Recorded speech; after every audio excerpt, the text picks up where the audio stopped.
Hi YouTube. Wow, that's what my voice sounds like right now. Ooh, I hate it.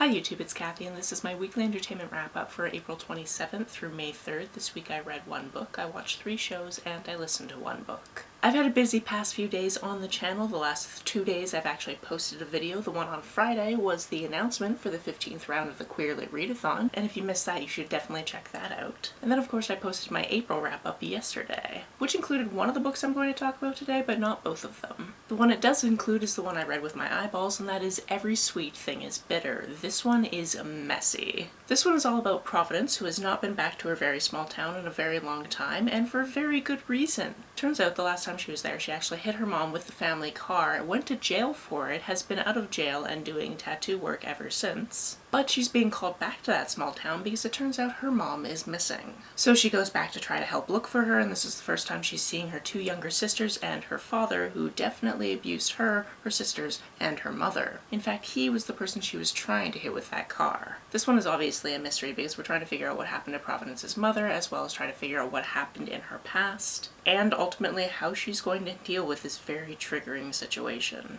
It's queer, it's messy, it's twisty and turny, and I enjoyed it. As for the shows I watched, when we last spoke, I had one last episode to watch in the 13th season of Vera, and then the 14th season to go, which I erroneously thought would have at least 3 episodes, but no, it only had 2. So I watched all that, and then I also watched this kind of send-off episode they put together called Vera Farewell Pet, which was a 45-minute behind-the-scenes type of thing. And it's just so lovely that all these people really enjoyed working together, and they showed a few little things that they did with like the wardrobe that were really cute, such as the scarf she was wearing in the very first episode is the scarf she wears in the very last episode, which if you know anything about Vera, her scarves are iconic.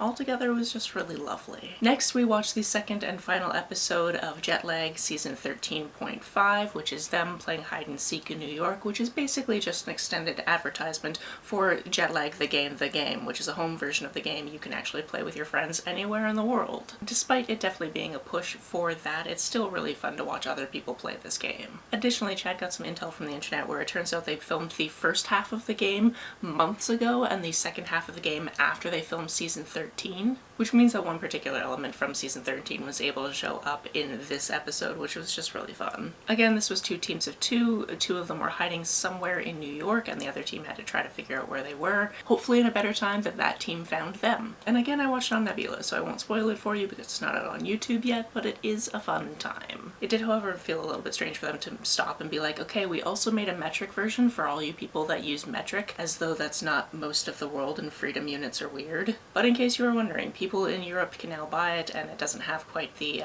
tariff issue that it would have had before. I assume it's what the issue was. And it's also a metric, so yeah, that's just a thing. Continuing with my trend of watching British cop shows with one-word titles, I started Luther. I actually watched the first 2 seasons of Luther in the past couple of days, and also dipped into the 3rd season. Instead of being in Shetland or Newcastle, we're now down in London. This one stars Idris Elba. And John Luther is one of those complex characters where he kind of has a heart of gold and he wants the best for people, but he also has kind of an explosive temper that he pretty much only directs towards things and not people, but it depends on who the people are. And I'll give him this, he definitely solves problems, but not really in the way that you would want an actual police officer to solve problems. And this is something you know about him right from the very first episode. I just want to give a special mention to one particular actor, and that's Stephen Robertson, and he is the first person that I saw in all 3 of these shows. He was a very main cast member when it came to Shetland. He was one of the police officers in that show. He also had a guest role in Vera, and now as I'm watching Luther, he had an arc of at least 2 episodes. And it was remarkable because when you first see him, you can't really see his face super clearly because you're actually looking at him through this window that's got some reflection from the inside of this gas station. And he's wearing a hat, but immediately I was like, I think that's Sandy. Sandy being his character's name from Shetland. And it was, and his character was definitely interesting. If I go at this pace, I'll probably finish up all the episodes of this show this coming week because there's only 6 seasons, and then I'll probably try to find another one-word British crime show to watch. So if you have any suggestions, please let me know. The book I listened to this week is Wildwood Dancing. This is the first book that I've read by Julia Marillier, and I picked it up because Jean over at Jean's Bookish Thoughts has been recommending her stuff for years, series, but more particularly and recently recommended her in this video she put out of books containing fairies. And I thought, hey, it's probably time to give this author a go. Also, I picked up one of her paperbacks at a used bookstore a little while ago, so I have that to look forward to as well. This book, however, was really fun for me to read because I've actually been to the area in which it's set, and I don't think I expected that. I'm not sure if Jean actually mentioned it in her video and I forgot about it because that happens, or if it's just a random happenstance. Although it may not be canon, I pictured the family household for this book as Castle Bran, and I was able to do that because as this book was starting, the main character was telling us about how her whole family used to live in Brasov, which I've been to, and I was like, wait, I've been there, which is a reasonably small town in Romania, and it's definitely in the Transylvania region. And I believe the name of the house they actually lived in was Piscu Dracoi, but it's in Romanian and I'm probably saying it completely wrong. But in my head, I was definitely picturing Castle Bran because not only does this book deal with fairies, it also deals with the Night People, which they never use the word vampire, but that's definitely what the Night People are. In any case, we're following the second oldest daughter in this family of 5 daughters. Their mother passed away a while ago and their father has been really ill, so for the winter he's actually going to spend his time in Constanza, which I've also been to, which is right on the Black Sea. This should be a little bit warmer for him, it should have a little bit of a better climate, he should be able to rest better there. That means her and her sisters and the servants who have always lived there are basically spending the winter all together, and they're meant to keep an eye on the business, which is imports, and our main character has been doing the books for the business and for the household for years, so this should not be a hard problem. However, she has this cousin who's a few years older and thinks that he could do everything much, much better,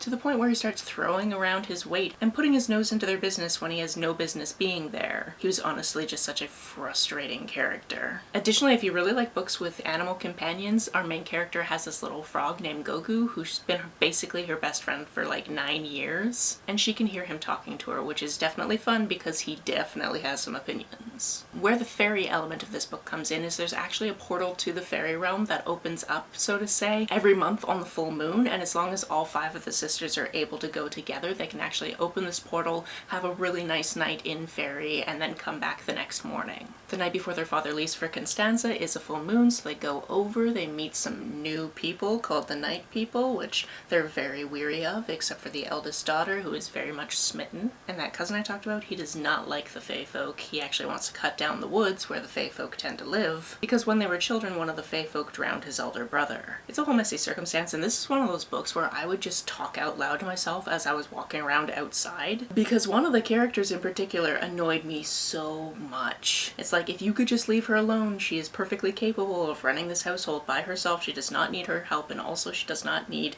everything else you're trying to do. Needless to say, this won't be the only book I ever read by this author. That's it for this week. If you've read, watched, or listened to any of these, let me know about it down in the comments below. On the way down to the comments, if you hit that subscribe button, that would be very nice of you. If you don't feel like leaving a comment but want to make sure that I know you were here, just leave me an emoji or a smiley face if you happen to be on your keyboard. Some people have asked if there's a way to financially support this channel, so I set up a Ko-fi account, which is a digital tipping service. The link for that, as always, is down below. You can like and share this as you see fit, and I will see you very soon. Bye!